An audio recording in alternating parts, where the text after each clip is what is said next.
SSC 26 শিক্ষার্থীবৃন্দ, আজ আমি তোমাদের বাংলা দ্বিতীয় পত্রের জন্য এমন একটি সাজেশন দিতে যাচ্ছি যেখান থেকে তুমি লিখিত অংশে 70 নম্বর ইনশাআল্লাহ শতভাগ কমন পাবে। বিগত সালের প্রশ্নগুলো অ্যানালাইসিস করে তোমাদের জন্য একটি চমৎকার গোছানো সাজেশন তৈরি করেছি যেখান থেকে শতভাগ কমন পাবে ইনশাআল্লাহ। অনুচ্ছেদ থেকে একেবারে প্রবন্ধ পর্যন্ত প্রতিটিতে মাত্র 3টি বা 4টি করে লিখেছি। যেমন ধরো, অনুচ্ছেদে মাত্র 3টি অনুচ্ছেদ পড়লেই তুমি একটি কমন পেতে পারো।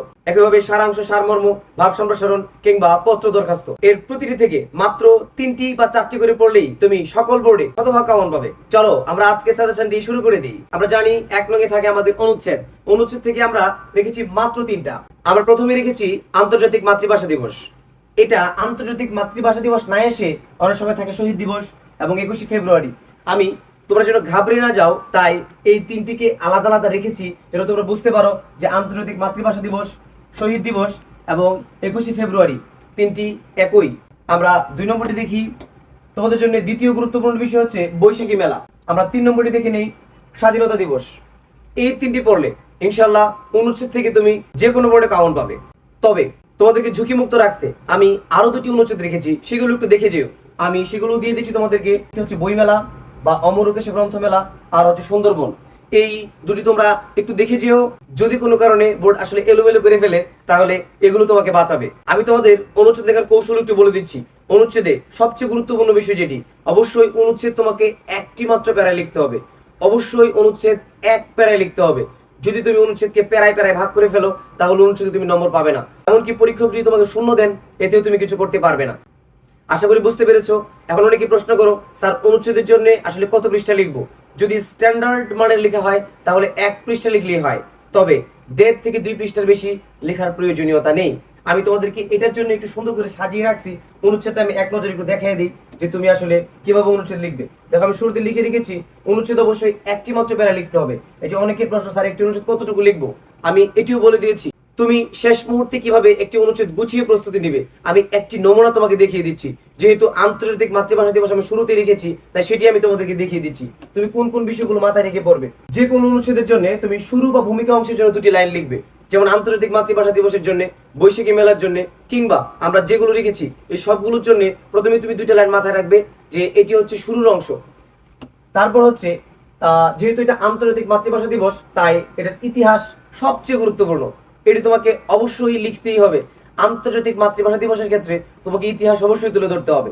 এন্ড দেন আমরা কোন বিষয়টি রাখবো? আন্তর্জাতিক স্বীকৃতি। আমরা জানি যে 1999 সালে ইউনেস্কো কর্তৃক আমাদের 21শে ফেব্রুয়ারিকে আন্তর্জাতিক মাতৃভাষা দিবসের স্বীকৃতি দেওয়া হয়েছে। এটি অবশ্যই তোমাকে লিখতে হবে, আন্তর্জাতিক স্বীকৃতি। এন্ড দেন গুরুত্ব ও তাৎপর্য, 21শে ফেব্রুয়ারির গুরুত্ব এবং তাৎপর্য। তুমি যদি এই বিষয়গুলো মাথায় রেখে পরীক্ষার হলে যাও তখন কিন্তু তোমার অনুচ্ছেদ লিখতে গিয়ে এলোমেলো হবে না, বরং তুমি গুছিয়ে লিখতে পারবে।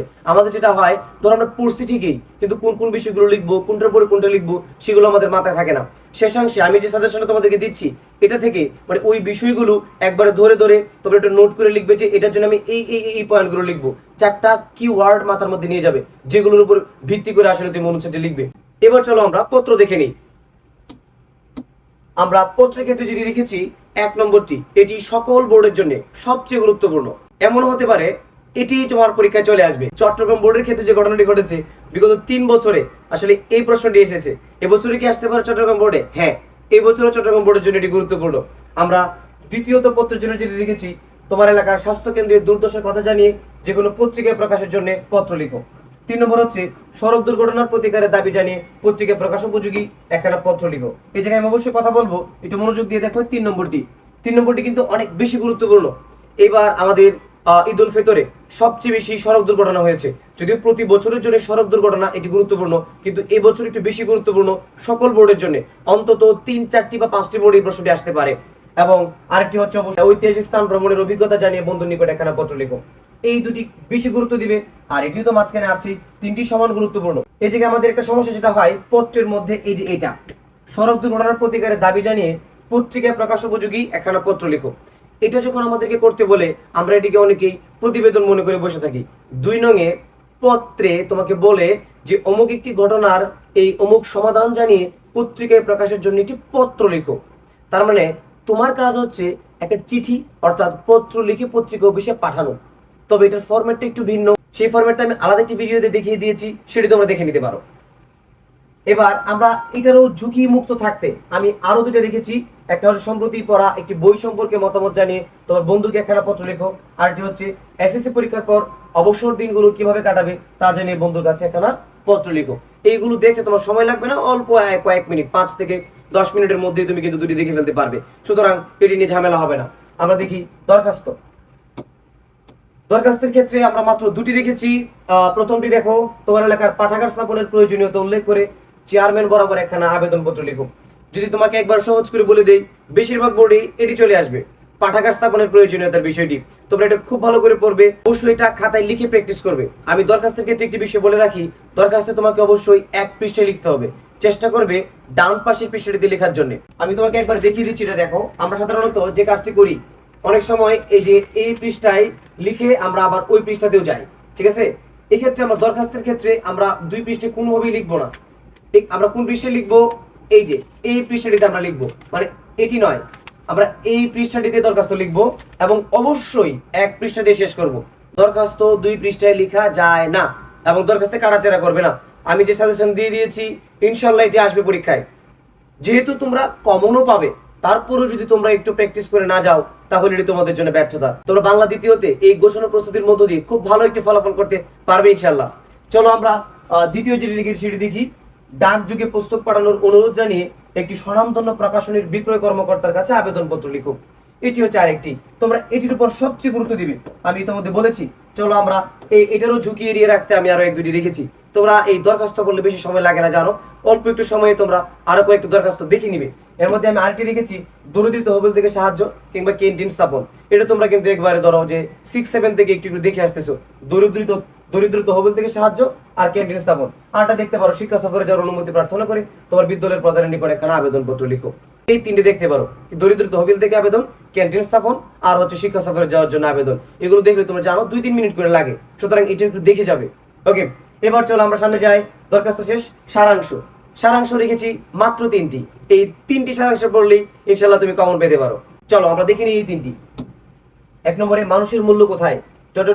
চরিত্রবান মানে এই, অভাব আছে বলিয়া সার্থকতা লাভ করিয়াছে।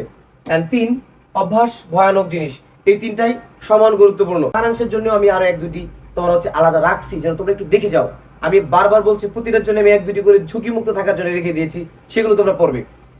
সারাংশের জন্য আমরা বাকি যে 2টি রাখছি, তুমি বসন্তের কোকিল এটি, তারপরে হচ্ছে তোমার আজকের দুনিয়াটা আশ্চর্য ভাবে, আরেকটি আছে মাতৃস্নেহের তুলনা নাই। এগুলো একটু তুমি দেখে যাবে। আমরা এবার সারমর্ম দেখি। সারমর্ম কিন্তু 3টি না, সারমর্ম আমি 4টি রাখছি। এই 4টি পড়লেই ইনশাল্লাহ তোমরা একটি কমন পাবে। চলো সেই 4টি আমরা দেখি। 1 নম্বরে হচ্ছে, বসুমতী কেন তুমি এতই কৃপণা, কত খোরাখুরি করে পায় শস্য খনা, এটি। আর দ্বিতীয়টি হচ্ছে, দৈন্য যদি আসে আসুক, লজ্জা কিবা তাহে মাথা উঁচু রাখিস। 3, আসিতেছে শুভ দিন, দিনে দিনে বহু বাড়ি আছে দেনা, সুদিতে হইবে ঋণ, এটি। আর 4 নম্বরটি হচ্ছে, শৈশবে সদুপদেশ যাহার না রচে। এই 4টি পড়লেই ইনশাল্লাহ কমন পেয়ে যাবে। চলো আমাদেরকে ঝুঁকি মুক্ত রাখতে আরো যেগুলো পড়ে রাখা উচিত সেগুলো একটু দেখে নিই। এর মধ্যে 1 নম্বরে হচ্ছে, এসেছে নতুন শিশু, তাকে ছেড়ে দিতে হবে স্থান, জীর্ণ পৃথিবীতে মৃত আর ধ্বংসস্তূপ পেটে, এটি। তারপরে, ওরে নবীন, ওরে আমার কাঁচা, আধ মরারে ঘামেরে তুই বাঁচা, এটি। তারপরে হচ্ছে, নিন্দুকেরে বাসি আমি সবার চেয়ে ভালো, যুগ জনমের বন্ধু আমার আধার ঘরের আলো। এগুলো তোমরা পড়ে রাখবে, ইনশাল্লাহ এর মধ্য থেকেই চলে আসবে। সারাংশ সারমর্মের ক্ষেত্রে আমি একটি বিষয় তোমাদেরকে বলে দেই, অনেকেই যেটা করো, সারাংশ সারমর্ম এমনকি প্রবন্ধ ছাড়া আমাদের প্রতিরাতে যদি 10 নম্বর করে তোমরা একটু বড় করে লিখে ফেলো। অনেকেই দেখা যায় যে সারাংশ সারমর্ম লিখতে গিয়ে 1 পৃষ্ঠা পর্যন্ত লিখে ফেলে। এটার নাম সার অংশ, এটার নাম সার মর্ম। তুমি সারাংশ সারমর্ম লিখতে গিয়ে সার বিশ্লেষণ লিখে দিলে নম্বর পাবে না। তোমাকে যেটা করতে হবে, অবশ্যই 3 থেকে সর্বোচ্চ 4 বাক্যে সারাংশ সারমর্ম লিখতে হবে। সর্বোচ্চ 3 থেকে 4, এর বেশি যদি তুমি লিখো তাহলে নম্বর পাবে না। মানে বেশি লিখতে গিয়ে এখানে আসলে কোনো ক্রেডিট নেই, বরং কম কথাই এগুলো বোঝানোটাই হচ্ছে আসল। নামই তো আসল কথা, সার কথা, তাহলে তুমি এটা বিশ্লেষণ লিখতে পারো না। এই বিষয়টা অবশ্যই মাথায় রাখবে। আশা করি বুঝতে পারছো।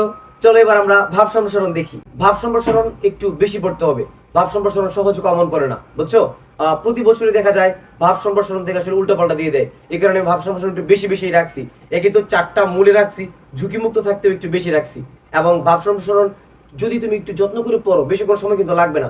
আমি বলি একটা টপিকের প্রিপারেশন নেওয়ার জন্য তোমার হাইয়েস্ট 1.5 ঘন্টার মতো সময় লাগতে পারে। এখন তোমার টপিক কয়টা আছে ভাই? তো 10 নম্বরের জন্য 6টা টপিক, তাহলে সেটার জন্য কত ঘন্টা? 6টা টপিক যেহেতু 9 ঘন্টা, এবং রচনার জন্য আরো কয়েক ঘন্টা। পরীক্ষার আগে মোটামুটি শেষ মুহূর্তে 10 থেকে 12 ঘন্টা বা 15 ঘন্টা পর্যন্ত প্রিপারেশন নিলেই মোটামুটি আগের গুছানো করানোটাকে আবার সুন্দর করে গুছিয়ে ফেলা যায়। সেহেতু তুমি অবশ্যই একটু যত্ন করে সময় দিবে। ধরো তুমি 10টি ভাব সম্প্রসারণ পড়তেছো, একটির জন্য যদি তুমি 10 মিনিট করে সময় দাও, কতক্ষণ লাগবে? 100 মিনিট। এই তো 1.5 ঘন্টার একটু বেশি। আশা করি আমার কথা বুঝতে পারছো। তোমরা অবশ্যই একটু যত্ন করে পড়ে যাবে যে ভাব সম্প্রসারণ গুলো দিচ্ছি। চলো আমরা দেখি। 1 নম্বরে দিয়েছি অন্যায় যে করে আর অন্যায় যে সহে, তব ঘৃণা যেন তারে তৃণ সমদহে। 2, স্বাধীনতা অর্জনের চেয়ে স্বাধীনতা রক্ষা করা কঠিন, মানুষ বাঁচে তার কর্মের মাঝে, বয়সের মাঝে নয়, আর দুর্জন বিদ্বান হলেও পরিত্যাজ্য। এই 4টি দেখেছি আমরা একেবারে মূলে, মানে এই 4টি পড়লেই একটি ইনশাআল্লাহ কমন পেয়ে যেতে পারো।